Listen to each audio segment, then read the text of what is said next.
He FaceTimed me. So he FaceTimed me and stuff like that. He was like, Nipsey just got killed. I'm like, sick, so I didn't hear that. So I hang up with him.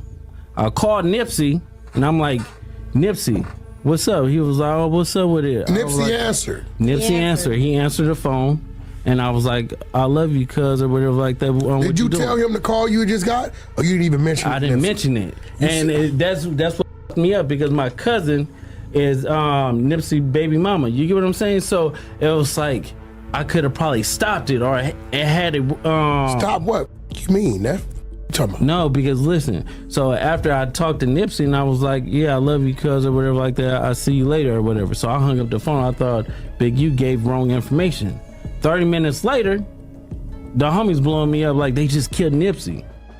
Big U's deleted tapes just got dragged into another unsolved murder case, and it's finally proving what Loose Cannon's been screaming about for years. People used to brush him off like he was making stuff up, but now the receipts are hitting hard. Big U's catching major heat for wiping tapes that allegedly tie him to the unsolved murder of Ray Shawn Williams, better known as Tall Boy. Everyone's heard the whispers about Big U doing shady stuff behind the scenes, but nobody thought he'd go as far as straight up erasing video proof connected to violent crimes. Now it's coming out that those missing tapes might have shown exactly what went down during that deadly night in Las Vegas. If I'm gonna take something from you, I'm not gonna apologize to you.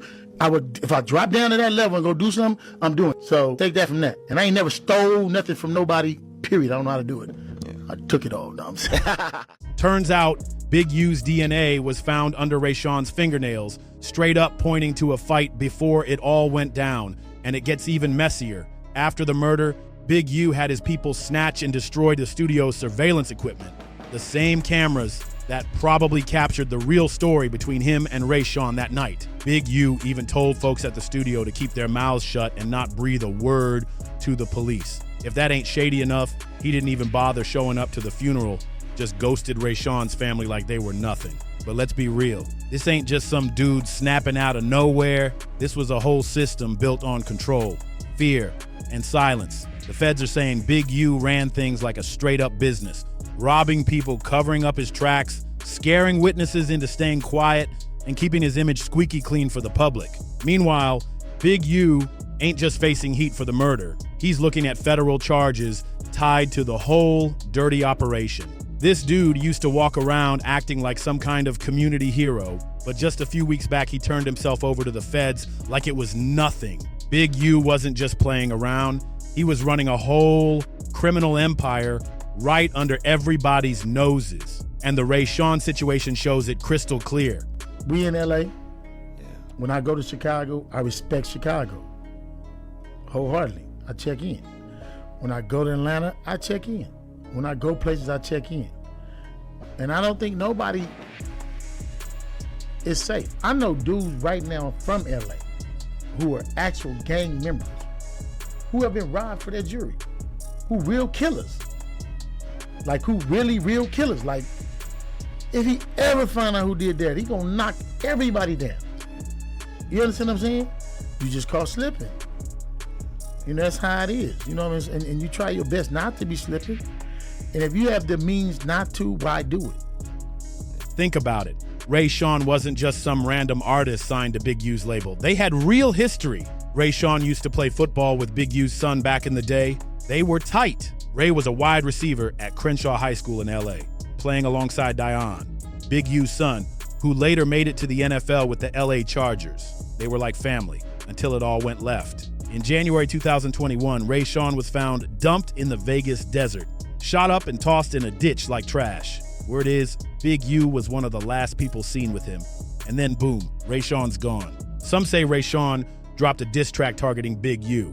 And in that song, he even hinted he might get popped for calling him out. 5 days later, he's found dead, shot in the face with a revolver, and not a single shell casing left behind at the scene. Clean work. If you were an artist, an athlete, or even just somebody moving money through LA, you had to check in with Big U first. No exceptions. People used to literally ask for permission just to step into the city, and best believe it wasn't free. You had to pay up for that so-called protection or risk getting pressed. Big U even had a whole podcast called Checking In, and in the intro, he's out here rapping about it like it's normal business. The wild part, the feds caught Big U saying stuff like, If you don't pick up the phone, that could mean death for somebody. That right there shows he was moving like a real-life mob boss. They got everything on him. Witness interviews, wiretaps, phone logs, money receipts, social media pulls. A whole digital trail exposing how deep it runs. Safe to say Big U's in for the fight of his life, and he ain't going down alone either. He had a whole crew riding with him, helping run his dirty empire behind the scenes. One major example, his so-called charity, the Young Boss Foundation. Big names like Shaq and Draymond Green were cutting big checks, thinking they were helping the community, when in reality the money was sliding straight into Big U's pockets. When the feds raided, they didn't just grab a few bags. They scooped up 49 guns, a pile of meth, 10,000 fentanyl pills, and stacks of cold, hard cash. That ain't street-level hustle. That's kingpin-level moves. And let's not forget the luxury whips and fancy properties, all tied back to Big U's fake charities. Big U is staring down up to 20 years just off the RICO charges alone. And if they tack on the fraud, extortion, and trafficking counts, he could be kissing freedom goodbye for life. But if you rewind the Big U RICO mess a little, you'll see this dark cloud's been following him way before he ever turned himself in. Some folks still believe Big U had a hand in the hit on Nipsey. The story of Nipsey and Big U links back to none other than Suge Knight, and it's no coincidence. Big U saw how Suge moved, how he ran Death Row Records like a straight-up mafia boss, and he took notes. While Suge was getting tied up in legal mess after mess, Big U wasn't sitting around wasting time. He launched his own label, Unique Music, in 1996 with his right-hand man Mark Martin, aka Bear Claw, and their connections ran deep into the streets and the industry. That's how Big U ended up spotting a young, hungry rapper from the neighborhood, Nipsey Hussle. Nip wasn't just some random kid either. He was tight with Big U's nephew, and with Big U's heavy industry ties, he plugged Nip in hard. Word is, by 2009, Nipsey had gotten himself locked into a long 10-year production deal with Big U's label, and by then, he was already plotting his escape. According to Big U himself, the real fallout kicked off during a promo tour when police pulled over one of their vehicles and found drugs inside. Somebody ended up taking the case and got slammed with a life sentence. After that, Big U said he noticed the camp, especially Nip, moving funny around him. He felt like the trust was dead and gone, so he started falling back and stopped rolling with them like that. But here's where it gets even messier. There's real talk that Big U was allegedly using Nipsey's tour to move drugs from city to city. A wild claim, no doubt. Folks say Nipsey was starting to get real uncomfortable watching his star rise and not wanting to be tied up in that street drama anymore. When Nip tried to step away and do his own thing, Big U allegedly came asking for the studio equipment back, supposedly for his son. That little move? Yeah, it apparently pushed Nipsey over the edge and made the split even uglier. Nipsey ended up dropping a diss track called You Don't Got a Clue, where he aired out all his frustrations. He called out his team, saying they didn't push him enough, didn't deserve the credit. He was done with middlemen and was ready to take full control of his career. Now here's where things flip straight into a full-blown hood soap opera. Loose claims Big U pulled up on Nipsey to confront him, and Nip splashed water on him, challenged him to a fight, and danced around Big U so much that Big U got tired trying to catch him, looking like a straight-up cartoon scene. But it didn't just end with a little scuffle. Big U wasn't satisfied. He allegedly called in the homies to discipline Nip. That led to a full beatdown, and it got so wild that Black Sam had to fire shots into the air just to shut it down. Police got involved, people ended up in cuffs, and it only got messier. Then Whack 100 jumped in, claiming Big U actually knocked Nipsey out during that same fallout. This moment was supposed to be about giving Nipsey his flowers, honoring him with the Businessman Award for all the blood, sweat, and grind he put in. The speaker talked about visiting Nip's old spot, saying how Nip had a mic set up in the closet, grinding out tracks solo. Real humble beginnings that showed pure hustle. The whole room was clapping it up, showing love, giving Nip his respect. But then things started to shift. Back in the day, Big U used to walk Nipsey on stage at shows, and Nip would always shout him out, giving Big U props as a real hood leader, someone who pushed them to stay focused, move smart, and keep their heads up in the madness. Nip made it crystal clear he wanted his day ones in every room he walked into. He even said, "There's not a room I'll walk into where my people can't come to." That mutual respect was loud and proud, leading up to one of Nip's biggest moments. his 2018 debut studio album, Victory Lap. That album was a huge moment for him, and even during the promo run, Nip still showed Big U love, shouting him out like everything was solid. But fast forward to March 2019, and word on the street said the vibe changed up real quick. Just throughout the industry, I did the game deal. I was just doing all kind of artists, and then so after Suge situation and with the Death Row situation, I went to go find my own artist, and that's when I found Nipsey. And from Nipsey, I brought Steve on, because Steve at the time was in a relationship with my wife's little cousin. Nipsey allegedly brought DJ Khaled to the 60s hood to shoot the Higher music video without checking in with Big U first. And word is, Big U wasn't feeling that at all. Rumors started flying that Big U sent some of the younger Rollin' 60s members to stir up drama at Nipsey and Khaled's video shoot. Things got so heated, Nip and Khaled had to shut it down and finish the shoot in a parking lot instead of the original location. But TMZ pushed a whole different story. Their sources said Nipsey was already getting threats even before the cameras started rolling. That's why his security team was deep that day. Some said the real tension wasn't even about Big U.